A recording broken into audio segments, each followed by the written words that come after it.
भारत माता की। भारत माता की। भारत माता की। थाने सगळाने राम राम। राजस्थान के राज्यपाल हरिभाऊ बागड़े जी, यहां के लोकप्रिय मुख्यमंत्री श्रीमान भजनलाल जी, पूर्व मुख्यमंत्री बहन वसुंधरा राजे जी,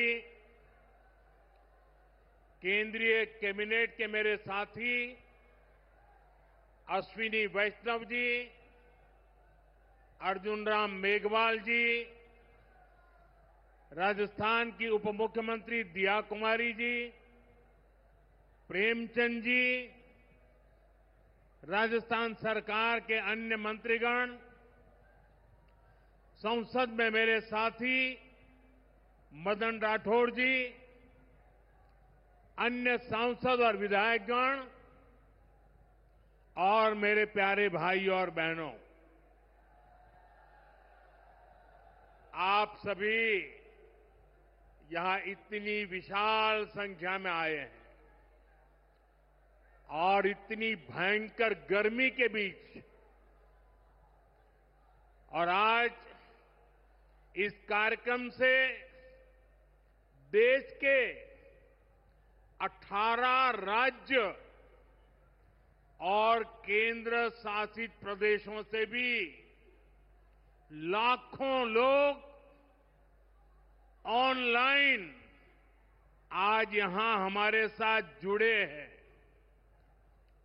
अनेक राज्यों के राज्यपाल, मुख्यमंत्री, लेफ्टिनेंट गवर्नर, अन्य जनप्रतिनिधि आज हमारे साथ हैं।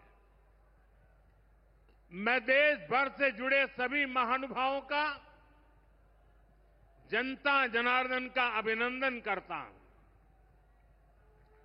भाई और बहनों, मैं यहां पर करणी माता का आशीर्वाद लेकर आपके बीच आया हूं। करणी माता के आशीर्वाद से विकसित भारत बनाने का हमारा संकल्प और मजबूत हो रहा है। थोड़ी देर पहले विकास से जुड़ी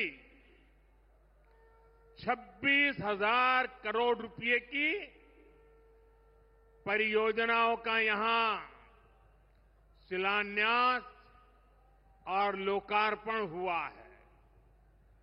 मैं इन परियोजनाओं के लिए देशवासियों को, राजस्थान के मेरे भाई बहनों को बहुत बहुत बधाई देता हूं। साथियों, विकसित भारत बनाने के लिए आज देश में आधुनिक इंफ्रास्ट्रक्चर बनाने का बहुत बड़ा महायज्ञ चल रहा है। हमारे देश की सड़कें आधुनिक हो, हमारे देश के एयरपोर्ट आधुनिक हो, हमारे यहां रेल और रेलवे स्टेशन आधुनिक हो, इसके लिए पिछले 11 साल में अभूतपूर्व गति से काम किया गया है। आप कल्पना कर सकते हैं, इंफ्रास्ट्रक्चर के इन कामों पर देश पहले जितना पैसा खर्च करता था, आज उससे 6 गुना ज्यादा पैसा खर्च कर रहा है। 6 गुना ज्यादा। आज भारत में हो रहे इन विकास कार्यों को देखकर दुनिया भी हैरान है। आप उत्तर में जाएंगे तो चिनाब ब्रिज जैसा निर्माण देखकर लोग हैरान हैं। पूर्व की तरफ जाएंगे तो अरुणाचल की सेला टनल, असम का बोगीबिल ब्रिज आपका स्वागत करते हैं। पश्चिम भारत में आएंगे तो मुंबई में समंदर पर बना अटल सेतु नजर आएगा। सुदूर दक्षिण में देखेंगे तो पंबन ब्रिज मिलेगा, जो अपनी तरह का देश का पहला ब्रिज है। साथियों, आज भारत अपनी ट्रेनों के नेटवर्क को भी आधुनिक कर रहा है। ये वंदे भारत ट्रेनें, अमृत भारत ट्रेनें, नमो भारत ट्रेनें, ये देश की नई गति और नई प्रगति को दर्शाती है। अभी देश में करीब 70 रूट पर वंदे भारत ट्रेनें चल रही है। इससे दूर सुदूर के इलाकों में भी आधुनिक रेल पहुंची है। बीते 11 साल में सैकड़ों रोड ओवरब्रिज और रोड अंडरब्रिज का निर्माण किया गया है। 34,000 किलोमीटर से ज्यादा के नए रेल ट्रैक बिछाए गए हैं। अब ब्रॉडगेज लाइनों पर मानव रहित क्रॉसिंग, वो बात इतिहास बन चुकी है, खत्म हो चुकी है। हम मालगाड़ियों के लिए अलग से स्पेशल पटरियां, डेडिकेटेड फ्रेट कॉरिडोर का काम भी तेजी से पूरा कर रहे हैं। देश के पहले बुलेट ट्रेन प्रोजेक्ट पर काम चल रहा है और इन सबके साथ ही हम एक साथ देश के करीब 1300 से अधिक रेलवे स्टेशनों को भी आधुनिक बना रहे हैं। साथियों, आधुनिक हो रहे इन रेलवे स्टेशनों को देश ने अमृत भारत स्टेशन का नाम दिया है। आज इनमें से 100 से अधिक अमृत भारत स्टेशन बनकर के तैयार हो गए हैं। सोशल मीडिया पर भी लोग देख रहे हैं कि इन रेलवे स्टेशनों का पहले क्या हाल था और अब कैसे इनकी तस्वीर बदल गई है।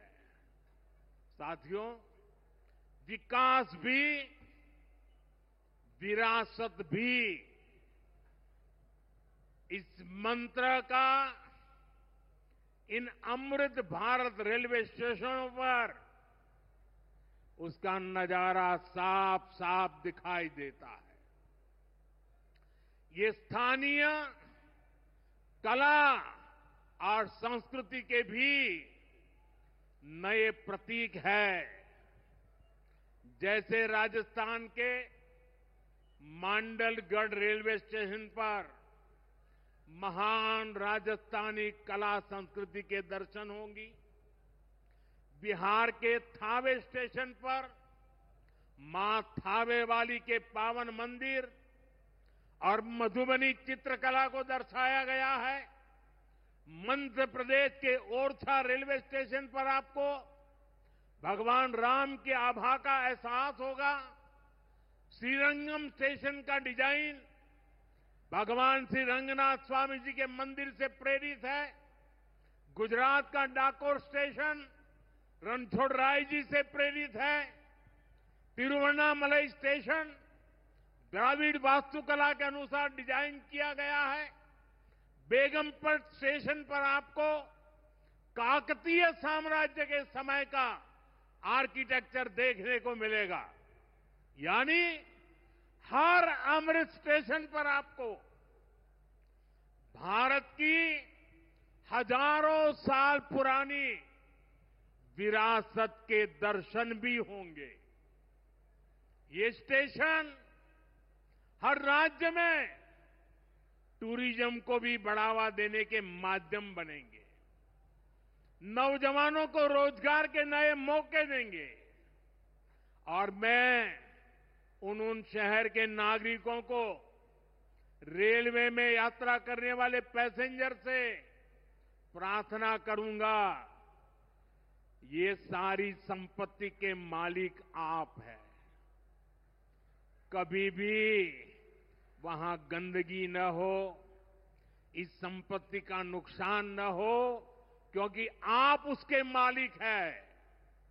साथियों, इंफ्रास्ट्रक्चर बनाने के लिए जो पैसा सरकार खर्च करती है, वो रोजगार भी बनाता है, व्यापार कारोबार भी बढ़ाता है।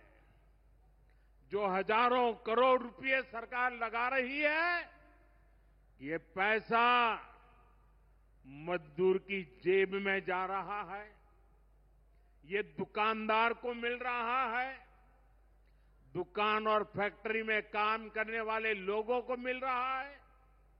रेत, बजरी, सीमेंट, ये सारी चीजें ढोने वाले ट्रक, टेम्पो चलाने वालों को भी इससे फायदा होता है।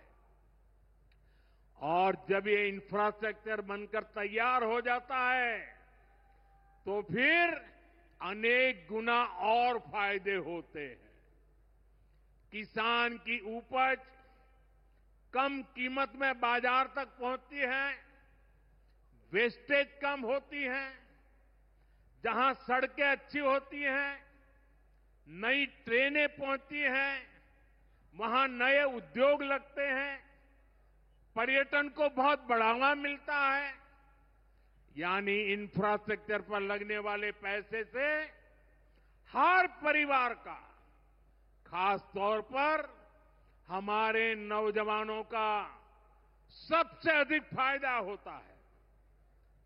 साथियों, इंफ्रास्ट्रक्चर पर जो काम हो रहा है, उसका हमारे राजस्थान को भी बड़ा लाभ मिल रहा है। आज राजस्थान के गांव-गांव में अच्छी सड़कें बन रही हैं, बॉर्डर के इलाकों में भी शानदार सड़कें बन रही हैं। इसके लिए बीते 11 साल में अकेले राजस्थान में करीब 70,000 करोड़ रुपए खर्च किए गए हैं। राजस्थान में रेलवे के विकास के लिए भी केंद्र सरकार इस साल करीब 10,000 करोड़ रुपए खर्च करने जा रही है। ये 2014 से पहले की तुलना में 15 गुना अधिक है।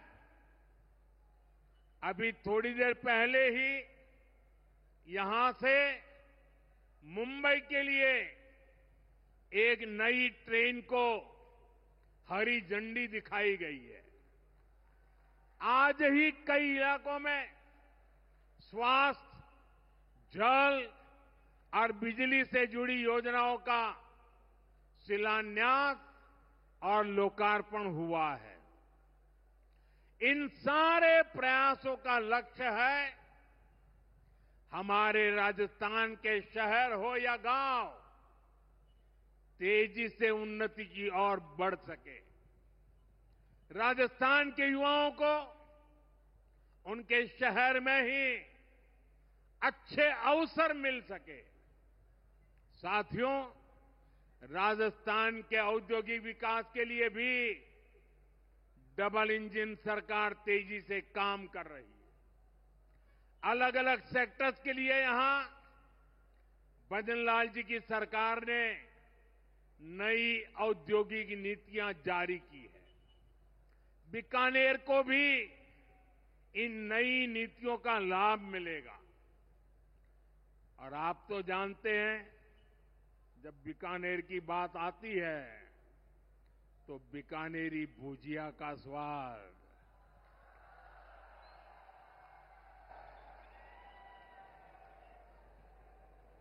और बीकानेरी रसगुल्लों की मिठास,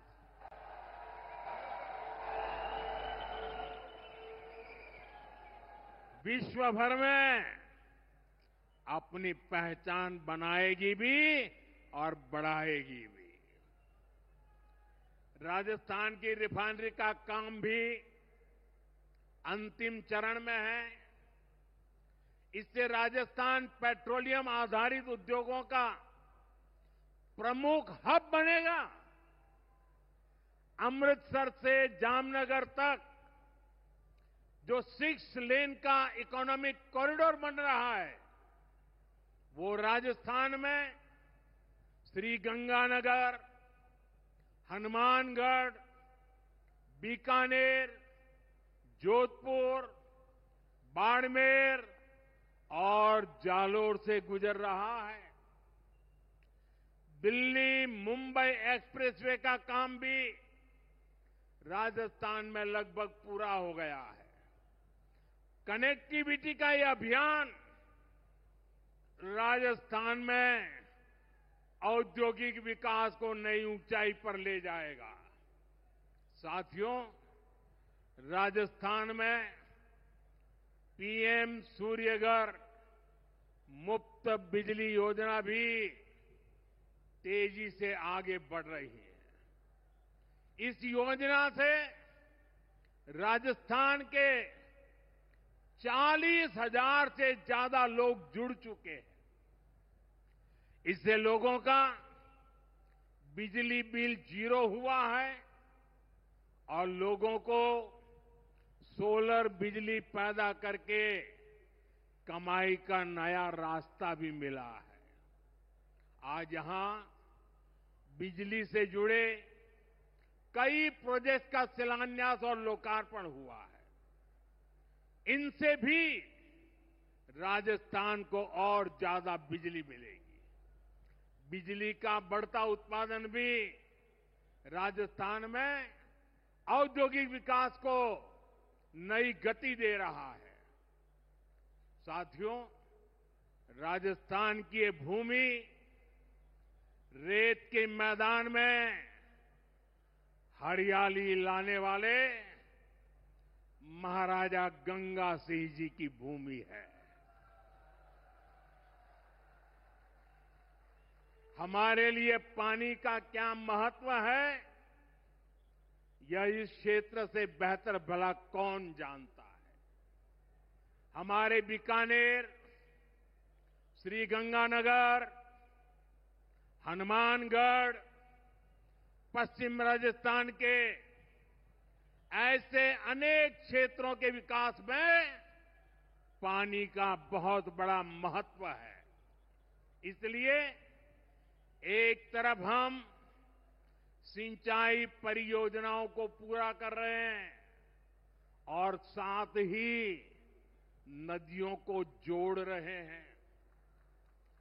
पार्वती, काली सिंध, चंबल लिंक परियोजना से राजस्थान के अनेक जिलों को लाभ होगा।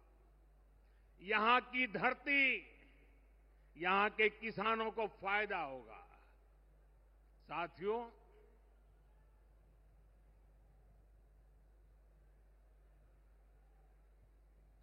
राजस्थान की ये वीर धरा हमें सिखाती है कि देश और देशवासियों से बड़ा और कुछ नहीं। 22 अप्रैल को आतंकवादियों ने धर्म पूछकर हमारी बहनों की मांग का सिंदूर उजाड़ दिया था।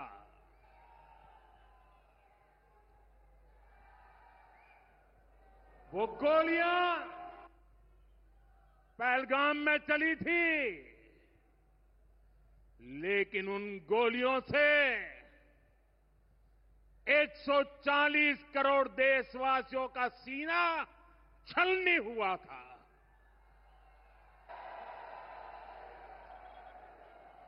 इसके बाद हर देशवासी ने एकजुट होकर संकल्प लिया था कि आतंकवादियों को मिट्टी में मिला देंगे, उन्हें कल्पना से भी बड़ी सजा देंगे। आज आपके आशीर्वाद से, देश की सेना के शौर्य से हम सब उस प्रण पर खरे उतरे हैं। हमारी सरकार ने तीनों सेनाओं को खुली छूट दे दी थी।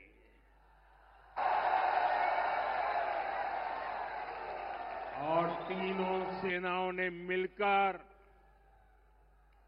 ऐसा चक्रव्यूह रचा कि पाकिस्तान को घुटने टेकने के लिए मजबूर कर दिया।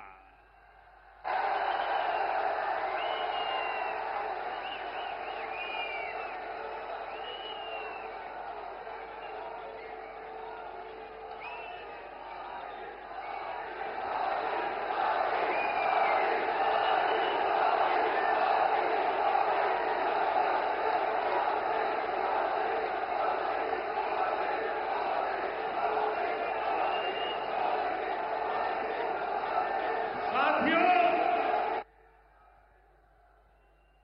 22 तारीख के हमले के जवाब में हमने 22 मिनट में आतंकियों के 9 सबसे बड़े ठिकाने तबाह कर दिए।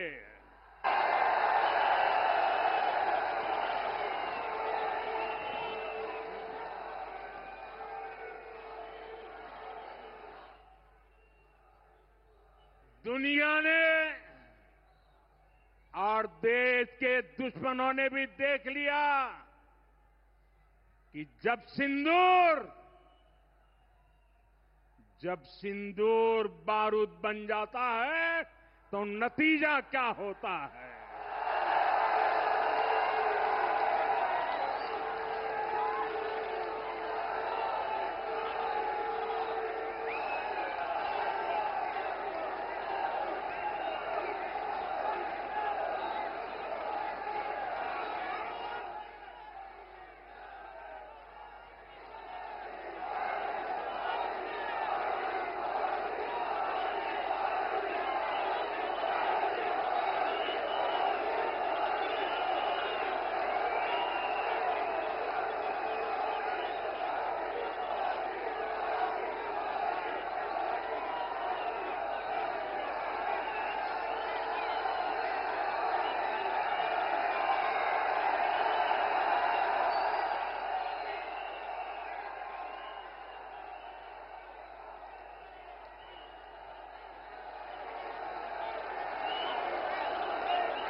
वैसे साथियों,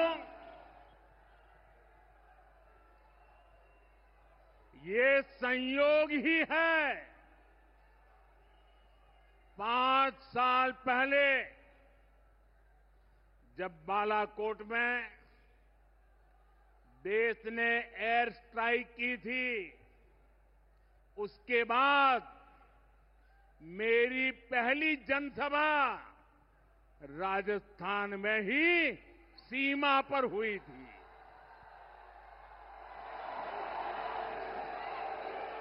वीर भूमि का ही ये तप है कि ऐसा संयोग बन जाता है।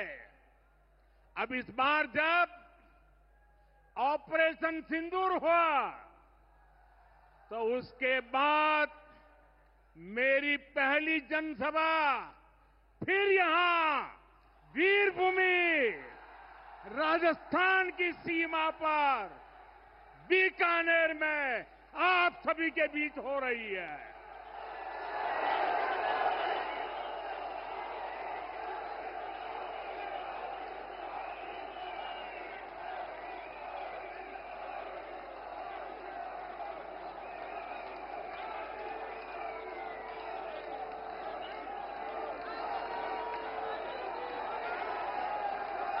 साथियों,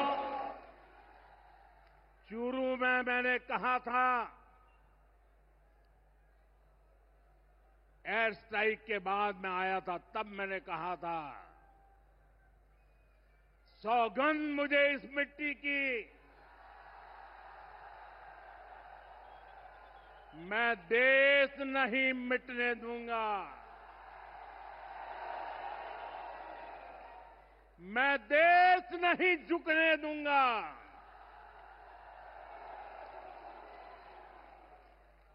आज मैं राजस्थान की धरती से देशवासियों से बड़ी नम्रता के साथ कहना चाहता हूं, मैं देश के कोने कोने में जो तिरंगा यात्राओं का हुजूम चल रहा है,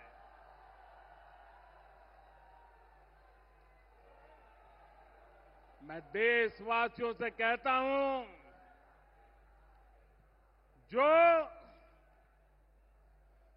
जो सिंदूर मिटाने निकले थे, जो सिंदूर मिटाने निकले थे, उन्हें मिट्टी में मिलाया है।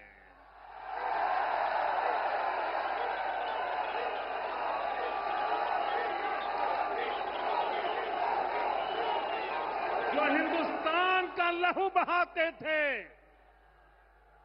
जो हिंदुस्तान का लहू बहाते थे, आज कतरे कतरे का हिसाब चुकाया है।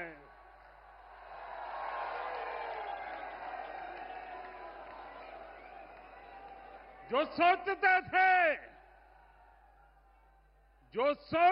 थे भारत चुप रहेगा, आज वो घरों में डूब डूब के पड़े हैं।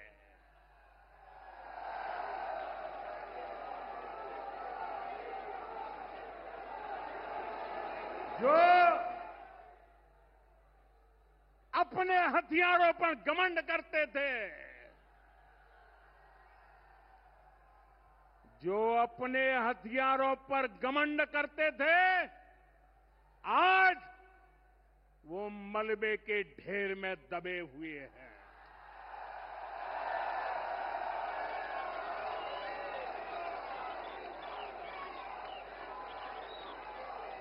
मेरे प्यारे देशवासियों, ये शोध प्रतिशोध का खेल नहीं, ये शोध प्रतिशोध का खेल नहीं, ये न्याय का नया स्वरूप है।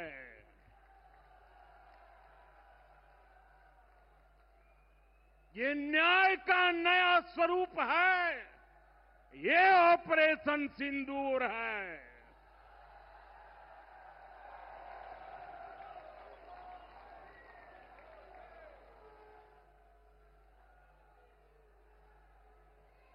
ये सिर्फ आक्रोश नहीं है, ये सिर्फ आक्रोश नहीं है, ये समर्थ भारत का रौद्र रूप है। ये भारत का नया स्वरूप है।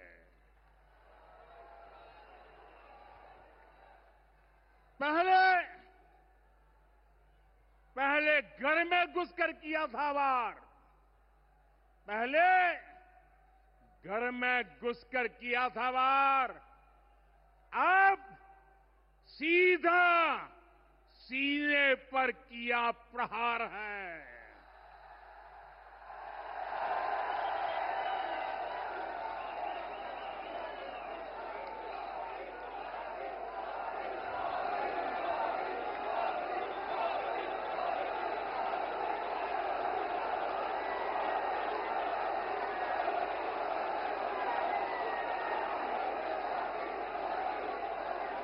आतंक का फन कुचलने की, आतंक का फन कुचलने की यही नीति है, यही रीति है, यही भारत है, नया भारत है।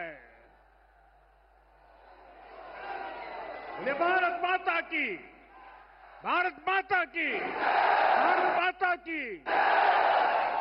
साथियों, ऑपरेशन सिंदूर ने आतंकवाद से निपटने के 3 सूत्र तय कर दिए हैं। पहला, भारत पर आतंकी हमला हुआ तो करारा जवाब मिलेगा। समय हमारी सेनाएं तय करेगी, तरीका भी हमारी सेनाएं तय करेगी और शर्तें भी हमारी होगी। दूसरा, एटम बम की गीदड़ बप्तियों से भारत डरने वाला नहीं है। और तीसरा, हम आतंक के आकाओं और आतंकी सरपरस्त सरकार को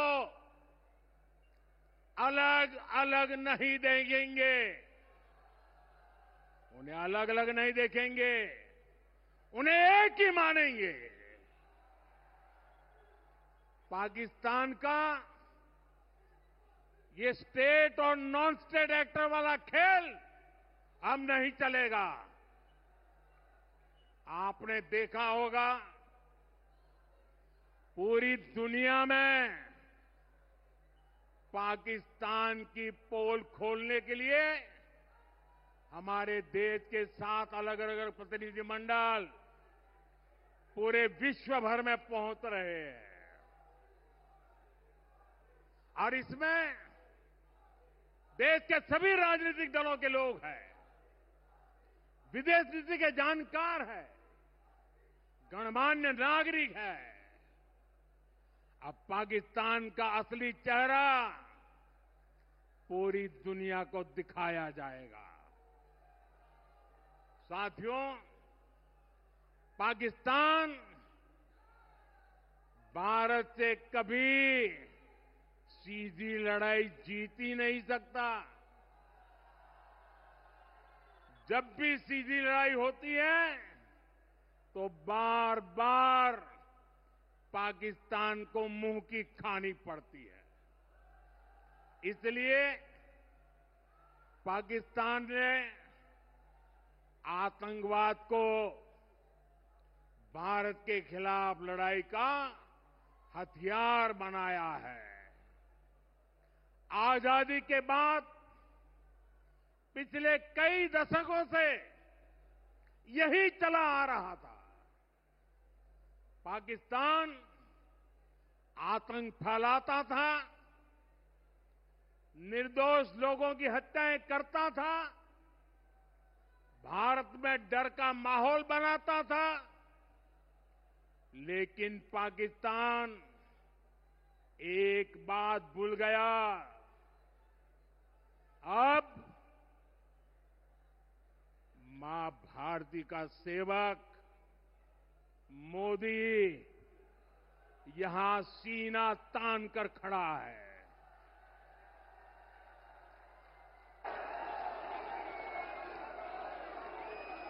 मोदी का दिमाग ठंडा है, ठंडा रहता है, लेकिन मोदी का लहू गर्म होता है।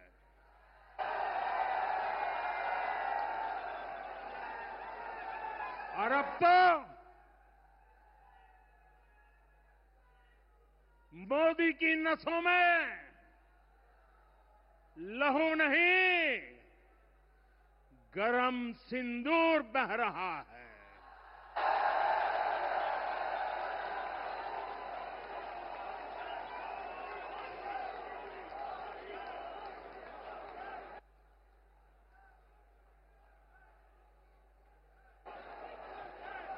अब भारत ने दो टूक साफ कर दिया है।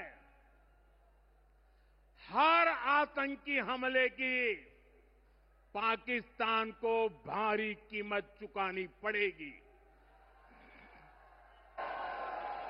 और ये कीमत पाकिस्तान की सेना चुकाएगी, पाकिस्तान की अर्थव्यवस्था चुकाएगी। साथियों, जब मैं दिल्ली से यहां आया तो बीकानेर के नाल एयरपोर्ट पर उतरा। पाकिस्तान ने इस एयरबेस को भी निशाना बनाने की कोशिश की थी, लेकिन वो इस एयरबेस को रत्ती भर भी नुकसान नहीं पहुंचा पाया। और वहीं यहां से कुछ ही दूर सीमा पार पाकिस्तान का रहीम यार खान एयरबेस है। पता नहीं आगे कब खुलेगा। आईसीयू में पड़ा है। भारत की सेना के अचूक प्रहार ने इस एयरबेस को तहस नहस कर दिया है। साथियों, पाकिस्तान के साथ न ट्रेड होगा न टॉक। अगर बात होगी तो सिर्फ पाकिस्तान के कब्जे वाले कश्मीर की, पीओके की। और अगर पाकिस्तान ने आतंकियों को एक्सपोर्ट करना जारी रखा तो उसको पाई पाई के लिए मोहताज होना होगा। पाकिस्तान को भारत के हक का पानी नहीं मिलेगा। भारतीयों के खून से खेलना पाकिस्तान को महंगा पड़ेगा। ये भारत का संकल्प है और दुनिया की कोई ताकत हमें इस संकल्प से टिका नहीं सकती है।